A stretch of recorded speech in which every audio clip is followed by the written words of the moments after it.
Yes, member for Nedlands. Thank you. It was brief, member for Burns Beach. I got surprise. Thank you, Acting Speaker. I rise to add my voice to recognise not only the recommendations that are contained in this report, but also the survivors and advocates who have got us to this point today. And so I too acknowledge in the public gallery the staff and participants of Tuart Place. I had the honour of serving on the board of Tuart Place for many years, and they know for me that it was not only a professional but a deeply personal honour. My partner had a lived experience of out-of-home care, and therefore I too have lived the impact that a care experience, even one that was ostensibly free from abuse, I know that it has an impact on all aspects of a person's life. So I acknowledge and welcome today Dr Pip White, the Director of Tuart Place, Board Chair John Ryle and Deputy Chair Dale Lynch, as well as the many other board members and survivors who are present here. I also welcome and acknowledge Kirsty Pratt, OAM, a long-term advocate for survivors of childhood sexual abuse and whose efforts have created much clearer justice pathways for survivors. I sat in the public gallery with you all in 2018 as then Premier Mark McGowan delivered his apology on behalf of the West Australian State Government to those who had been sexually abused while in institutional care. At that time, WA also joined the National Redress Scheme. That experience was meaningful and powerful, and this inquiry and the first volume of the report and its recommendations build on the work that began not only with that apology but with the Royal Commission into Institutional Responses to Childhood Sexual Abuse which preceded it.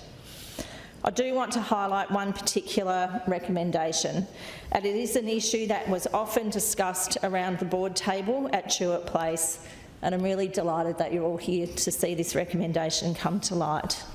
That is recommendation 1, to remove the limitation periods for personal injury claims relating to physical or serious physical abuse and associated psychological or emotional abuse. The limitation periods for sexual abuse were of course lifted in 2018. The expansion in this recommendation reflects people's lived experience, that different types of abuse happen but to one body, to one heart, to one mind, to one soul.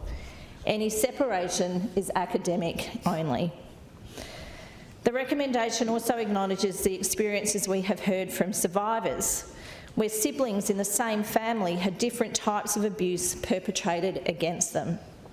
While one sibling might have not experienced sexual abuse, they had been physically abused, with the shared experience with their siblings, therefore, of the trauma and harm of childhood abuse.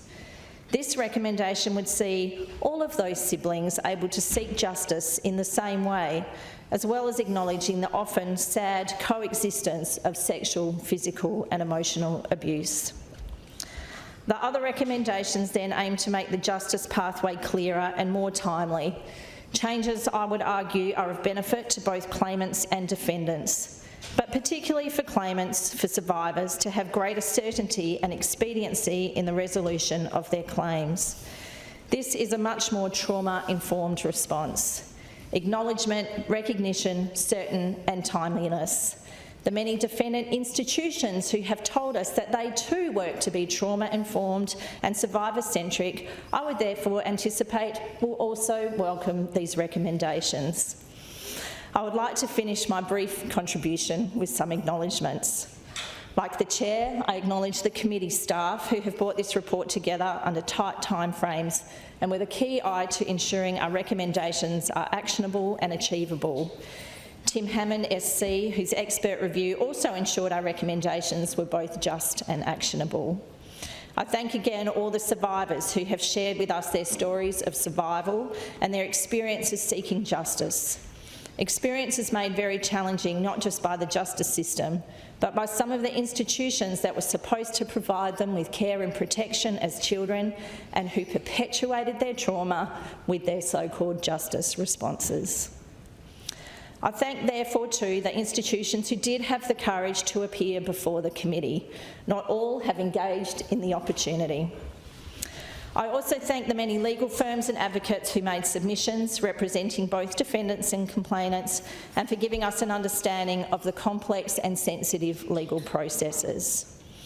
As I did at the tabling of our annual report, I acknowledge the Chair, the member for Cottesloe, Dr David Honey, for his robust and sensitive leadership on a complex issue, but with a clear outcome to deliver greater justice for survivors.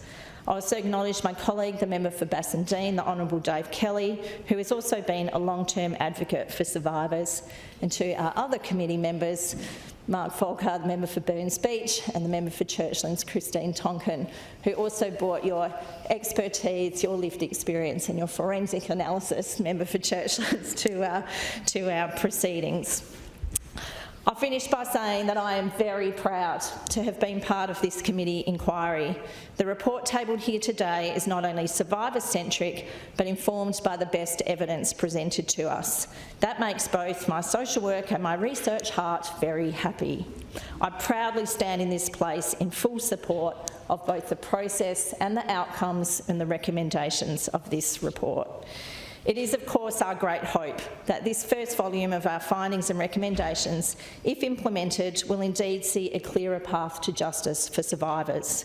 It will recognise their resilience, their right to seek justice, and their ongoing courage and advocacy in the face of ongoing injustices. I look forward to continuing to work alongside you to right the wrongs of the past as we move to the second phase of this important inquiry. Thank you.